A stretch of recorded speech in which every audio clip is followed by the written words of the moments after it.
कुशोत्पाटनी, खुशग्रहणी अमावस्या या पिथौरी अमावस्या। भाद्रपद मास की अमावस्या तिथि को खुशग्रहणी अमावस्या कहते हैं। धर्म ग्रंथों में इसे कुशोत्पाटनी अमावस्या भी कहा गया है।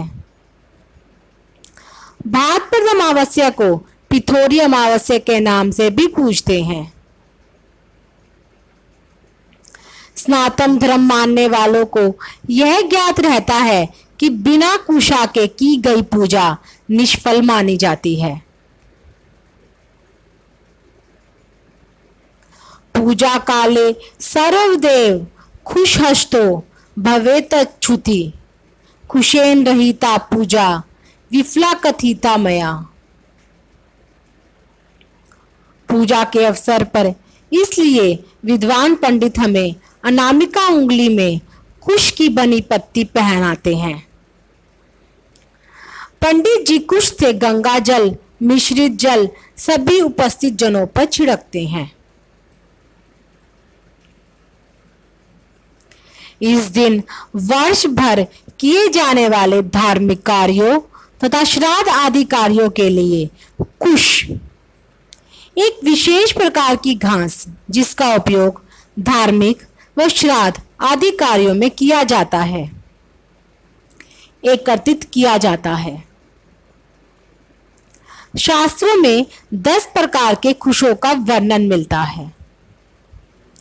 कुशा, काशा, यवा, दुर्वा, उशी, राछ, सकुंदका, गोधूमा, ब्राह्यो, मोनजा, दश दर्भा, सबलवजा। इनमें से जो भी कुश इस तिथि को मिल जाए वही ग्रहण कर लेना चाहिए। जिस कुश का मूल सुतीक्ष्ण 7 पत्ती हो, अगर भाग कटा ना हो और हरा हो, वह देव व पितृ दोनों कार्यों के लिए उपयुक्त होता है।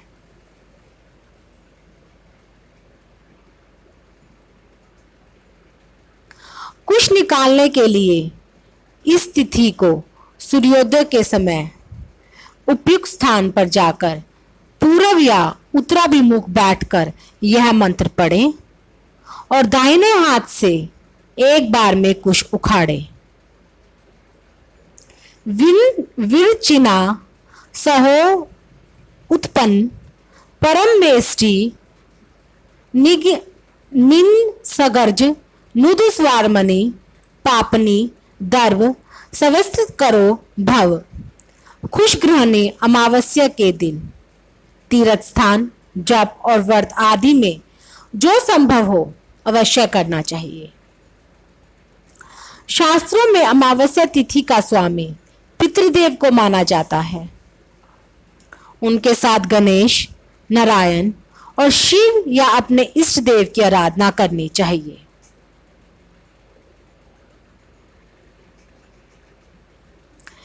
इस अमावस्या के रात को घर में सरसों के तेल का दीपक जलाने से शत्रुओं से रक्षा होती है एवं ग्रह क्लेश अन्य तांत्रिक बाधाएं घर से दूर रहती हैं। यह उपाय प्रत्येक गृहस्थी को अवश्य करना चाहिए। इस अमावस्या को पितरों की धोख मारते हैं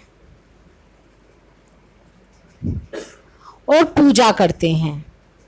पितरों को सामर्थ्य अनुसार सामग्री भी देते हैं।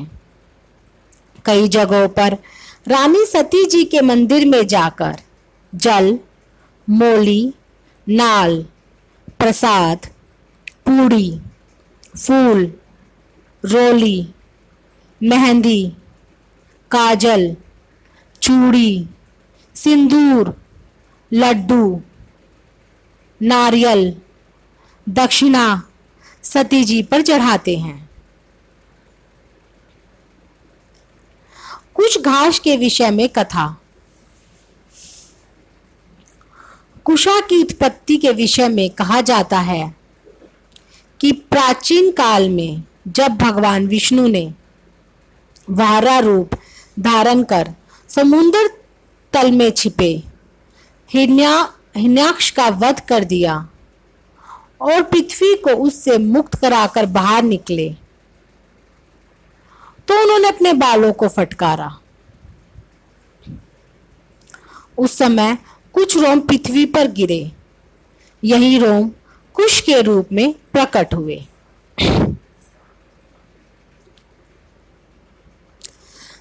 जब अमावस्या के दिन सोम, मंगलवार और गुरुवार के साथ जब अनुराधा, विशाखा और स्वाति नक्षत्र का योग बनता है तो यह बहुत पवित्र योग माना गया है। इसी तरह शनिवार और चतुर्दशी का योग भी विशेष फल देने वाला माना जाता है। शास्त्र उक्त विधि के अनुसार आश्विनी कृष्ण पक्ष में चलने वाला 15 दिनों के पितृ पक्ष का शुभारंभ भादो मास की अमावस्या से ही हो जाता है। जिन लोगों की जन्म राशि मेष और सिंह है उन पर शनि की दैया है, और जिनकी तुला, वृश्चिक और धनु राशि है उन्हें शनि की 7.5 से जूझना पड़ रहा है। और जिन लोगों की जन्म कुंडली में पितृदोष से संतान आदि न होने की आकांक्षा है उन्हें इन अमावस्या को पूजा पाठ दान अवश्य करना चाहिए। कंबल या ऊनी वस्त्र का दान बहुत शुभ माना जाता है। अपने नौकरों का अपमान ना करें और किसी को कष्ट ना दें।